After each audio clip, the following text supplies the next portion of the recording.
Hello everyone, आज इस video में डिस्कस करने वाले हैं कि शरीर में कौन कौन से दर्द होते हैं। जैसे कि हेडेक हुआ, सीवियर हेडेक हुआ, कम हेडेक हुआ, कान का दर्द, दांतों का दर्द, पेट का दर्द, जॉइंट का दर्द, swelling, arthritis, organ pain, injury. जब मतलब कौन कौन से दर्द में कौन कौन सी दवाइयाँ हम लोग देते हैं, कौन कौन से दर्द कैसे कैसे होते हैं, ये सारी चीज़ें इस वीडियो में डिस्कस करने वाला हूँ गाइज। मैं प्लीज़ वीडियो पूरा देखना ताकि आपको समझ में आए। सबसे पहले हम लोग दर्द की बात करते हैं, क्योंकि हेडेक जो जो दर्द होते हैं कितने प्रकार के होते हैं। माइल्ड हेडेक यानी कि सामान्य सर दर्द होना, किसी को सीवियर हेडेक होता है, बहुत ज़्यादा सर दर्द होता है, किसी को ईयर पेन कान में दर्द होता है, किसी को टीथ पेन दांत में दर्द होता है, किसी के टूटेक कहते हैं। स्टमक पेन यानी कि स्टमक पेन का मतलब होता है पेट में दर्द होना। जॉइंट पेन जोड़ों में दर्द होना। स्वेलिंग पेन यानी कि कभी सूजन आ जाती है और सूजन पे भी दर्द होता है, ऐसा भी होता है। ऑर्गन पेन यानी कि गाल ब्लैडर में हो रहा है, लीवर का दर्द हो रहा है, पेट में जो भी ऑर्गन वाला पेन हो रहा है। इंजरी पेन यानी कि कोई घाव लग गया, चोट लग गई, चोट लगने की वजह से जो दर्द हो रहा है उसे हम लोग घाव वाला या इंजरी पेन कहते हैं। इन सब की दवाइयाँ एक एक करके देखते हैं। स्क्रीनशॉट लो, फिर आगे बढ़ता हूँ। सबसे पहले जो देखेंगे माइल्ड हेडेक यानी कि सामान्य सर दर्द।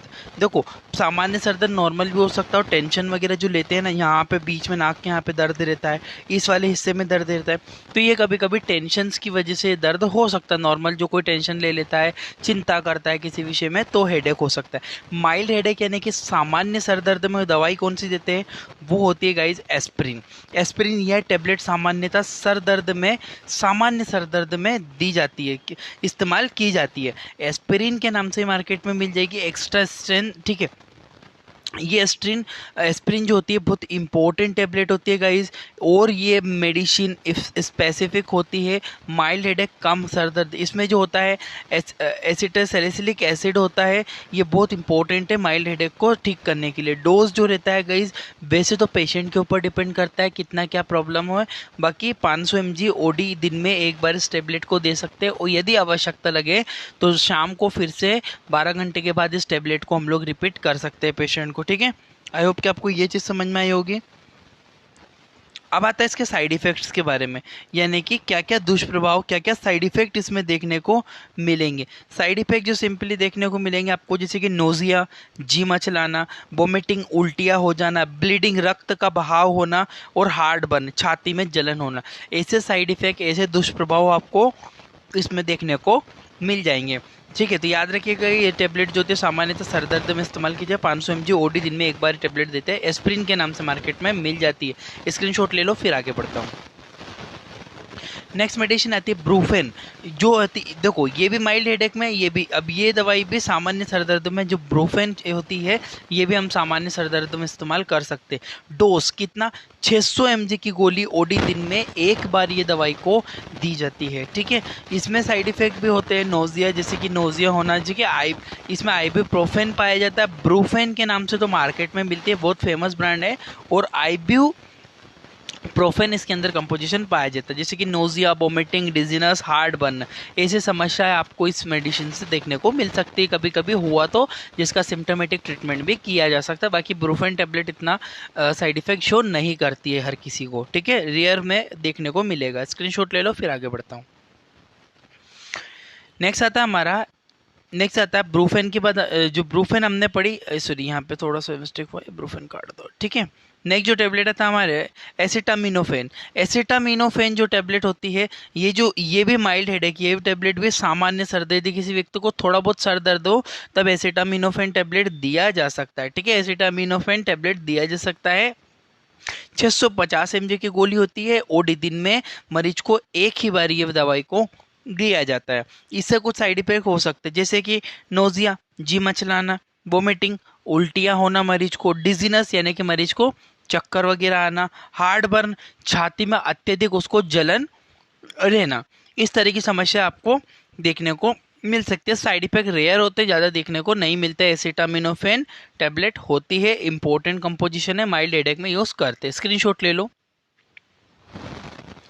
अब आते हैं हमारे सीवियर हेडेक। यदि किसी को बहुत ज़्यादा अत्यधिक माइग्रेन का पेन हो रहा हो, ठीक है, या फिर क्लस्टर पेन हो रहा हो, या माइग्रेन का पेन बहुत ही खतरनाक होता है, इसमें कौन कौन से मेडिसिन यूज़ करते हैं देखो जरा। सबसे पहले आती है कॉम्बिफ्लेम। तुरंत एकदम सटीक सडनली रिलीफ करती है। ये टैबलेट ज़्यादा सर दर्द में इस्तेमाल की जाती है, बहुत ज़्यादा जब सर दर्द हो रहा हो तब कॉम्बिफ्लेम इस्तेमाल किया जाता है। आइबुप्रोफेन और पैरासीटामोल का कंपोजिशन करके ये टैबलेट बनाई जाती है। 300 mg की टैबलेट एसओएस, ज़रूरत होने पर, जब ज़रूरत हो तब दो। जैसे कि बहुत ज़्यादा सीवियर हेडेक हो रहा हो तो एक टैबलेट ले लो, ठीक है।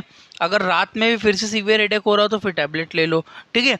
बाकी बट कोशिश करो कि नॉर्मल तरीके से सर दर्द ठीक करना, मेडिसिन से जो पेन किलर मेडिसिन होती है थोड़ा सा कम ही यूज़ करना चाहिए, ठीक है। 300 mg की टैबलेट होती है। साइड इफेक्ट क्या क्या हो सकते हैं? नोजिया, जी मचलाना, वोमिटिंग, उल्टियाँ होना, डिजी, चक्कर आ सकते हैं मरीज को, कॉन्स्टिपेशन, कब्ज हो सकती है, पेट स्टमक पेन यानी कि पेट के अंदर दर्द का होना, ये समस्याएं आपको कुछ देखने को इसमें मिल सकती है, ठीक है गाइज। ये भी इंपॉर्टेंट है, कॉम्बिफ्लेम के नाम से मिलती है, इंपॉर्टेंट मेडिसिन है, काफ़ी अच्छा रिलीफ ये तुरंत मरीज को सीवियर हेडेक में देती है। ले लो स्क्रीनशॉट, फिर आगे बढ़ता हूँ। नेक्स्ट जो मेडिसिन आती है हमारी ईयर पेन, कान का दर्द। यदि किसी व्यक्ति को कान में अत्यधिक दर्द हो रहा हो तो ईयर पेन में कौन कौन सी मेडिसिन देते हैं देखो जरा। इसके लिए एडविल के नाम से मार्केट में मिलती है। इस टेबलेट में आइबुप्रोफेन पाया जाता है। इसका इस्तेमाल कान के दर्द, एडविल के नाम से मिलेगी मार्केट में, काफ़ी इंपॉर्टेंट और बहुत ज़्यादा ईएनटी वाले डॉक्टर एडविल टैबलेट को यूज़ करते हैं जब ईयर का पेन हो, ठीक है। ईयर का पेन होने पर इस्तेमाल करते हैं। 200 mg की टैबलेट बीडी दिन में मरीज को 2 बार ये टैबलेट को दिया जा सकता है, इंपॉर्टेंट है, याद रखिएगा। इससे भी कुछ साइड इफेक्ट हो सकते हैं जैसे कि नोजिया, जी मचलाना, वोमिटिंग, उल्टियाँ होना, डिजी, चक्कर आना, हार्ट बर्न, छाती के अंदर जलन होना, ऐसी समस्याएं आपको इसमें देखने को मिल सकती है, ठीक है। रेयर होती है, ऐसा नहीं होता है कि किसी को होगा, देखने को मिल सकती है, बट फिर भी इसका सिम्टोमेटिक ट्रीटमेंट हो सकता है। आगे बढ़ता हूं मैं। नेक्स्ट आती थी ब्रूफेन। ब्रूफेन टैबलेट, जो ब्रूफेन का भी इस्तेमाल करते कान के दर्द में, ब्रूफेन टैबलेट का भी इस्तेमाल किया जाता है। वही 600 mg की गोली ओडी दिन में एक बार मरीज को देंगे। इसका side effect nausea, vomiting, disease, चक्कर आना, हार्ट बर्न जैसी दिक्कतें मरीज को देखने को मिल सकती है। ये भी कान के दर्द में काफ़ी ज़्यादा इस्तेमाल की जाती है और अच्छी रहती है, सडनली इंस्टेंट ये हमको रिलीफ देती है। नेक्स्ट मेडिसिन देखते हैं। अब आते हैं हम लोग टीथ पेन, जिसे टूटेक भी कहते हैं टर्मिनोलॉजी में। टीथ पेन जो सेंसिटिविटी वगैरह की दर, इसमें सबसे अच्छी और बेहतरीन टैबलेट होती है गाइस कीटोरोल। कीटोरोल एक कंपोजिशन है, कीटोरोल डीटी के नाम से आता है। स्ट्रेट डोज मतलब तुरंत मरीज को अगर आराम करना है, दांत का बहुत ज़्यादा दर्द हो रहा है तो क्या करो, 2 टैबलेट को पानी में डालो। डीटी मतलब डिस्पर्जेबल टैबलेट होती है, पानी में डालती ही घुल जाती है। 2 टैबलेट लो, 2 टैबलेट को तुरंत पानी में डालो, तुरंत मरीज को दे दो, या फिर किसी को दर्द होता है तो ले लो। इस टैबलेट से तुरंत इंस्टेंट रिलीफ मिलता है दांत के दर्द में, तुरंत। मैंने खुद ने भी यूज़ किया क्योंकि मुझे भी दांतों में कैविटी थी तो मैं भी इसको इस्तेमाल करता था, तुरंत रिलीफ होता है, ठीक है। 10 mg की टैबलेट एसओएस जरूरत होने पर ये दवाइयाँ ऐसे अपने मन से कोई नहीं लेगा, ये केवल मेडिकल स्टूडेंट के लिए है, उनका नॉलेज बढ़ाने के लिए, ठीक है। ऐसा नहीं किसी ने ले लिया, खा लिया अपने मर्जी से, 4 टैबलेट ले ली, 5, कोई भी अपनी मर्जी से कोई दवाई ना ले, ठीक है। 10 mg की टैबलेट एसओएस जरूरत होने पर दी जाती है दवाई, ठीक है। जितना ज़्यादा दर्द हो उस हिसाब से वजन के अकॉर्डिंग मरीज के देख के दिया जाता है। नोजिया, जी मचलाना, वोमिटिंग, डिजी, गैस बनना और हेडेक वगैरह जैसी आपको साइड इफेक्ट इसमें देखने को मिल सकते हैं, ठीक है गाइस। बहुत इंपॉर्टेंट है कीटोरोल डीटी, कीटोरेलेक कंपोजिशन पाया जाता है, इंपॉर्टेंट है, ठीक है। स्क्रीनशॉट ले लो, आगे बढ़ता हूँ। नेक्स्ट आती है स्वेलिंग पेन। अब क्या हो कि आपको सूजन आ गई हो, इन्फ्लामेशन हो गया और दर्द भी हो रहा हो, ठीक है। ऐसा होता है पैरों में सूजन आ गई और दर्द हो रहा हो, तब हाथों में आ गई, मतलब बॉडी में कहीं भी सूजन आ गई हो और उसकी वजह से दर्द हो रहा हो, तो उसके लिए जो मेडिसिन, मान लीजिए स्वेलिंग की वजह से दर्द हो रहा है तो उसके लिए जो टैबलेट यूज की जाती है एसिक्लोफेन टैबलेट, जीरोडोल के नाम से मार्केट में मिलती है। बहुत ही फेमस ब्रांड है जीरोडोल। ये कभी सूजन आ जाए और सूजन की वजह से किसी को दर्द लगे तो जीरोडोल टैबलेट का इस्तेमाल होता है, बहुत ही इंपॉर्टेंट है। जीरोडोल के नाम से एसिक्लोफेन, या शरीर में किसी भी भाग में सूजन और उसकी वजह से दर्द हो तब इस दवाई का इस्तेमाल किया जाता है। 100 mg की 100 mg की गोली को दिन में 2 बार मरीज को दिया जाता है। जैसे कि साइड इफेक्ट इससे हो सकता है नोजिया, वोमिटिंग, डायरिया और हार्ट बर्न, इस तरह की समस्याएं आपको इसमें देखने को मिल सकती है। यह भी इंपॉर्टेंट मेडिसिन है। जीरोडोल स्वेलिंग के लिए इस्तेमाल करते हैं, यानी कि स्वेलिंग में जब दर्द हो तब जीरोडोल का इस्तेमाल किया जा सकता है, इंपॉर्टेंट है। स्क्रीनशॉट ले लो, फिर आगे बढ़ता हूँ। अब आता है क्रैम्प्स। यदि पेट में किसी को मरोड़ हो के दर्द हो रहे हो, पेट में किसी को मरोड़ आ रहा हो और दर्द हो रहा हो, तब कौन सी दवाई का इस्तेमाल करते हैं? उस कंडीशन में मेफ्टाल स्पाज्म, ये स्पाज्मेटिक मेडिसिन है, स्पाज्म, ठीक है। मेफ्टाल स्पाज्म जो मेडिसिन है, यदि पेट में दर्द के साथ मरोड़ हो तब इस टेबलेट का इस्तेमाल किया जा सकता है। डोज जैसे कि इसमें जो होता है मेफेनेमिक एसिड होता है और डाइक्लोमाइन हाइड्रोक्लोराइड होता है। जो डाइक्लोमाइन हाइड्रोक्लोराइड पेन के लिए होता है, मेफेनेमिक एसिड भी आपको रिलीफ देता है कहीं ना कहीं। ये दोनों कंपोजिशन मेफ्टाल स्पास के टेबलेट होते हैं। पेट में यदि मरोड़ हो, इस टेबलेट का इस्तेमाल करने से इंस्टेंट रिलीफ मरीज को मिलता है। 500 mg की गोली मरीज को लगभग दिन में 2 बार दी जाती है। साइड इफेक्ट नोजिया, वोमिटिंग और हार्ट बर्न जैसे समस्या आपको इसमें देखने को